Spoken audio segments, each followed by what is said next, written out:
It's 1992. You're a radio DJ. What's your DJ name? Because it can't be your real name. Long Dong Silver. No, I don't know. I'm on the That's spot. funny. That's funny because I'm Rocky Bukaki. Rocky Bukaki. Woo! Ring the cowbell. Ding, ding, The ding. modern row can only be heard in certain frequencies.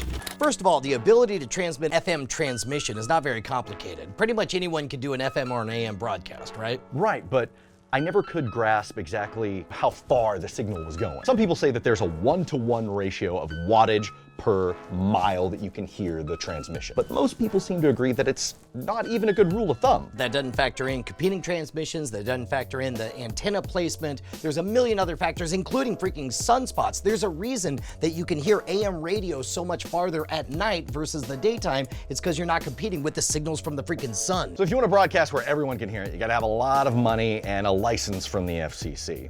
What if you just want to broadcast locally? Then you want to check out Title 47, Part 15. This is the part that says that unlicensed transmission is allowed for certain sections of the FM and the AM section.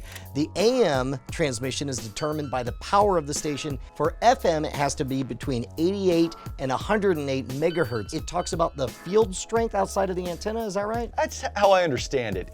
It's Byzantine. As long as you are not affecting any broadcasts within 60 meters, I believe, you should be safe, ? I am not a lawyer. Also check out on the website. It also merits mentioning that most people don't own an EMF detector. That's correct. If you actually wanted to obey all the rules, you would get certain detectors that would measure the strength of the field from where you are based on what kind of antenna you have. And keep in mind, most people have already experienced being a pirate radio broadcaster, because if you ever got one of those things that you plug in your iPod to transmit on your car radio, oftentimes those are overpowered and you're technically doing an illegal broadcast. Here's a good rule of thumb. If people can hear you, you're probably too loud. I am not a lawyer, so I can't say if that's true or not. I can say that if you are caught violating the FCC statutes, it's $10,000 the first time and up to $75,000 for being a repeat offender. In fact, there's a fantastic website that breaks down the United States and shows where they've been busting people with pirate radio stations. So this is nothing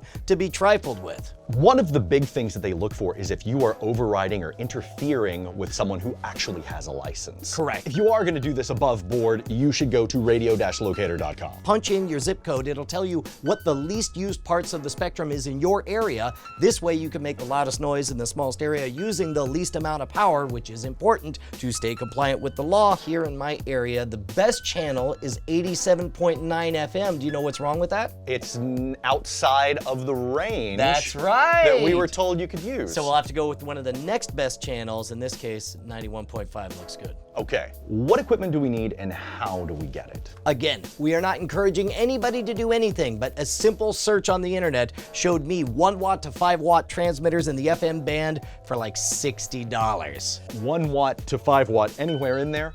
Way too powerful. Yeah, although it does mention on the FCC website, it talks about the effective range. So it almost seemed like they were much more concerned with what you were actually interfering with, less with what your theoretical maximum could have been. Does that make sense? Yes, so as far as the equipment, we need a transmitter, an antenna, and an audio source. Yeah, I think that's it. Now this thing could theoretically get us into all kinds of trouble, but we're gonna restrict the amount of power so that we only reach your car.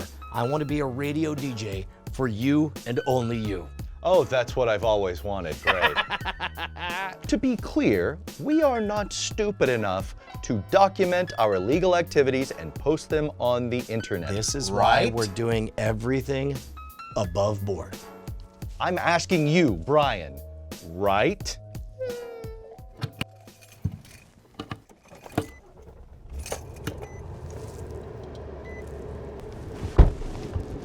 Check.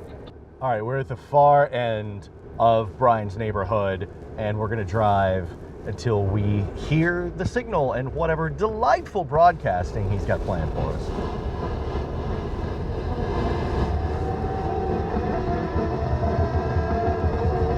Pulling up to Brian's house now. Oh, that's right, Central Texas. It's me singing my song live here on unlicensed radio. It's 91.5, aka 1059. The Cat. Oh, coming up next, we got Quiet Riot. don't forget, Cook and the Racist Badger mornings, Take the Gay in the afternoons, Drive Time, Weather and Radar, Up at 5s. It's Unlicensed Radio. He's too good at this. Did it work? Oh, yeah. Yeah. What did it sound like? It sounded like a really shitty radio station. Caller. Yo. On the air, buddy. What's up? Hey, big fan, long-time listener. What about some Fat Boys?